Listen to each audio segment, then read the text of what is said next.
Hello, everyone. Namaste. Hope everybody's doing wonderful. And I know it's been a while since I've done this, and I've been meaning to do this for some time. So now is quite the appropriate moment since we just had a lunar eclipse, and we are getting ready to go into a Mercury retrograde. The glare is kind of annoying there. Uh, so one thing I wanted to share, a few things.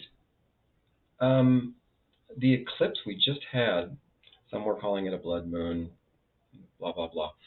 um, just because of the effects of the atmosphere, because of the fact that the moon is so close to the planet, because it's not on a true, actual, perfect circumference of a circle that goes around the Earth. So, you know, certain times of the year it's a little bit closer to the planet Earth, and then other times a little bit farther. So, closer it is, obviously the moon looks a little bit more pronounced, especially during eclipses and new moons. So, anyhow, what to expect? The lunar eclipses are really perfect times for several things: introspection, uh, doing a lot of kind of looking at oneself and anything that might be coming up for us emotionally speaking. And uh, it's also fantastic for like maybe taking seclusion. And if you can't take a seclusion, spend an afternoon on the weekend in nature.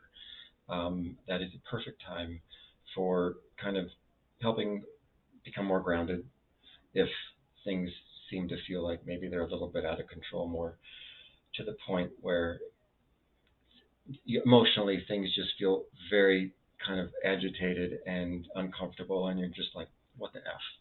It's just like everything's screwed up. So, everything's not, but sometimes it seems that way. So, nature, meditation, prayer, introspection, a lot of journaling, a lot of reading, writing, and doing what we have to do to get through our 9 to 5, and includes me. Um, so I wanted to at least share that bit along with the fact that Mercury is going retrograde here in a couple of days. And when Mercury goes retrograde, what's that mean? Mercury represents commerce, communication, travel, transportation, electronics, all of that business.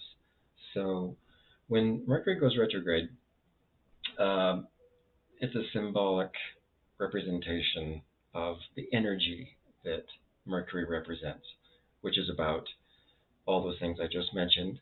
So when it goes retrograde, the energy kind of gets pulled back a little bit, and or it becomes more of a focal point of like the Mercury retrograde is like great for like editing and going over one's work, or if you're redoing a resume, it's perfect.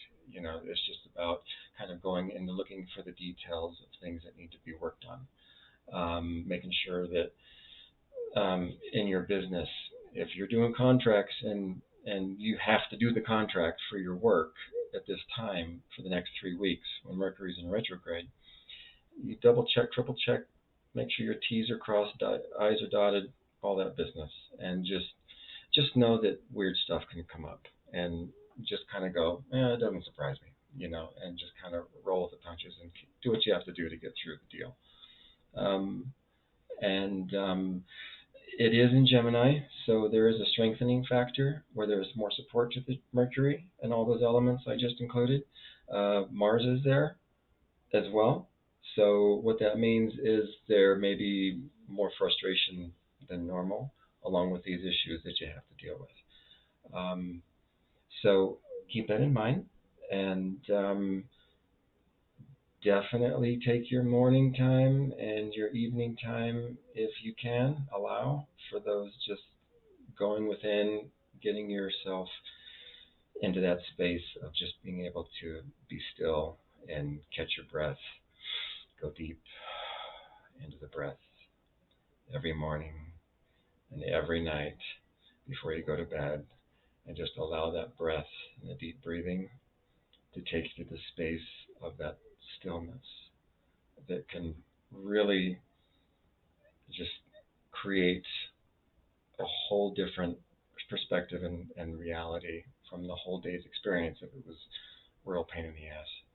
Um, And I mean that literally. It really does make a big difference. So for some people who think meditation, oh, I can't meditate, um, just don't even think of it that much. Of just take a moment with your breath and your breathing, 2 to 3 minutes. Just deep inhalation, exhalation, and allow that to ground you. And I mean, I'm in my office shrine, where I always do this, and it always helps. But you can do it anywhere. It's really about being able to make your environment sometimes help and augment, that whole process. That can be so supportive. And the masters are all about, will environment is stronger than willpower. My beloved Guru Yogananda would say, um, Yogananda. And what he's saying is, we have to do what we have to do to take care of ourselves spiritually speaking. And when we can create a space that is our sacred space, it makes a world of difference. And trust me, just try it. So, deep breathing, relax. Remember what Mercury's doing for the next 3 weeks until about the 20th, 22nd of June. And I think it's the Saturday morning. Mercury goes retrograde. So the energy is kind of moving that way right now, and it'll just be more so once it hits the retrograde status.